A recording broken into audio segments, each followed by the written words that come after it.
Hey neighbor, well today we're going to talk about tips to prepare your onions for harvest. You've babied those onions along, you've done a great job growing them.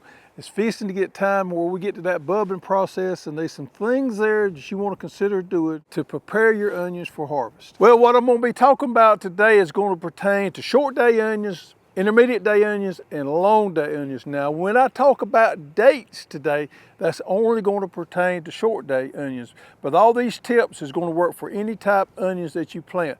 Now, if you're new to growing onions and you don't know about short day, intermediate, long day, look at this graph right here and it shows you which one you should plant for your area. We here in the Deep South grow short day onions. We plant them in the fall, we overwinter them, and we get ready for them to bulb up in March. All right, I was in a workshop the other day with a UGA professional that specializes in onion production. Heck, and I learned a couple things, and I thought I'd share that with you today. I'm 58 years old, been growing onions a long time, thought I knew pretty much everything, but we never too old to learn something new, and that's what I love about gardening, is you're always learning something new, and I want to share that with you today.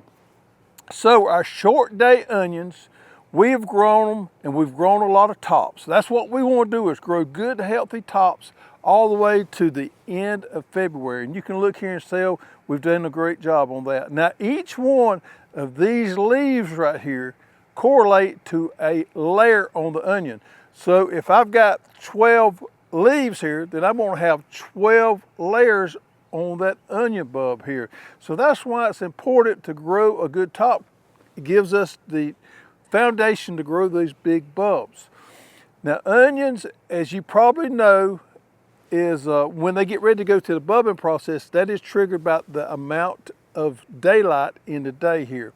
Now for me, I've always noticed, I thought it was around the 28th of February when the bulbing process starts. The guy the other day, they did a lot of research on that, and he said it's anywhere from the 1st to the 12th. So let's just go with the 5th of March being the general bulbing time, or the start of the bulbing process for short day onions. That means we don't want to fertilize after that. Fertilization is great up until the point where they start bulbing. At the point of bulbing, we want to cut off the fertilization. But what do we do there at the end of our plant cycle before we get to that bulbing process to make our onions store better and taste better when we harvest them and have them later on? And this is something I learned the other day. Now, I knew calcium was very important for cell walls in plants. Calcium gives us thick, strong cell walls or skins in plants. We know that with peppers, we know it with tomatoes, we know it with other things, but it also correlates with onions. And calcium is important for onions to have a good, healthy bulb so they store longer. Now, normally speaking, short day onions they don't store as well as intermediate and long day onions. Normally speaking, your intermediate day and your long day onions are going to store better than your short day onions. That being said, I can get 6 months out of them pretty easy if they're done correctly. But a calcium application late before the bulbing process is going to help that onion have a thicker cell wall and going to store better. So this is what I would recommend you doing. Maybe your last application to your onions there, before the bulbing process, use a calcium nitrate. If you've got enough nitrogen there, I think you could put some gypsum down there. Gypsum's a great calcium source. Get some calcium into your plant. We don't want to overdo that. Just a normal application of calcium there, whether it be with calcium nitrate or gypsum there, is going to help that onion bulb have a thicker cell wall and going to store better. Well, we've grown those tops here. We got them nice and healthy. We need to protect those tops because that's going to feed our bulb growth there. Now you can see on these plants right here, they look pretty dadgum good. But you do get a little disease on onions from time to time. You can see there we got a little blight going on there. So you may want to put an application of fungicide, and the one I recommend is this one right here. It's chlorothianidin. And what it does is it protects that leaf there and keeps those diseases from spreading or entering the plant. We want to keep a nice healthy top because that's going to help that bulb get big and be nice and healthy so it stores for a long time and it tastes well. All right, so let's talk about when do you harvest. This is going to be true of any onion with a short day, intermediate, long day. All right, our bulbing process for the short days start 1st of March. It generally takes about 30 to 40 days. We normally harvest our onions in April. But when do you harvest your onions? Normally speaking, when half of your onions have flopped over, the tops have flopped over, it is time to harvest them. All right, so now we've got half our plants laid over, it's time to harvest them. This is ideal conditions. You have nice, sunny, warm days.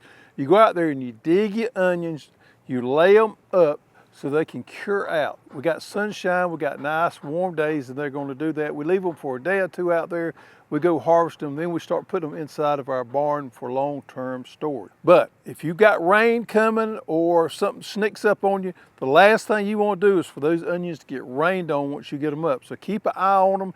If you see rain coming or a thunderstorm slips up on you, go out there and get them immediately and go ahead and put them in your shop there. If you got nice warm weather, that's fantastic. That's ideal to do. A couple of years ago, I had a thunderstorm sneak up on me after I had my onions out there and I wasn't at home and they got rained on and it messed up my messed up my storage. They didn't store near as well as my onions normally do, but it happens. But keep an eye on your weather to make sure you got good drying weather once you harvest them. Put them on top of the ground for a day or so, and then you can get them and put them inside there. Now let's talk about clipping the tops off here. This is some new research I didn't know. When those onions, when you gather them, you've had them laid outside there for a couple of days, they drying out, and you're getting ready to move them inside. You can leave the tops or you can go ahead and clip the tops off. If you decide to clip those tops off, the ideal way to do that is 2 inches above the bulb. Seems to be the perfect area to clip that to make that onion store best. If you clip it too close there, it's going to cause problems. If you clip it too high, it could cause problems. So the research that's been done is 2 inches is ideal where you clip up. A lot of times I'll just let mine dry down automatically, but if you are going to clip them, keep in mind that 2-inch mark is perfect. All right, for you guys growing the intermediate day and long day onions, same thing applies, just the dates I told you is going to be different. You will plant your onions in the springtime and harvest them in the early summer or late spring, where we plant ours in the fall and we harvest ours in the early spring. All right, so let's recap real quick what we went over today.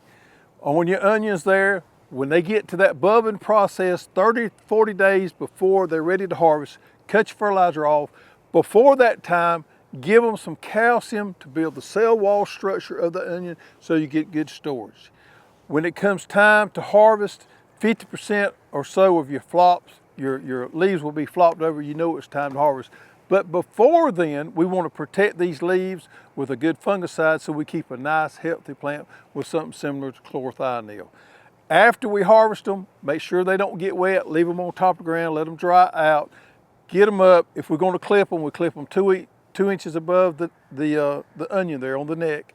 And then move them into a good dry location, dark, good air circulation there where they don't touch preferably. You can build a rack or you can put them on the ground. Just make sure they stay where they won't get wet. Got good air circulation so they can cure out. And you will have onions for weeks, if not months later than that, and be able to enjoy them.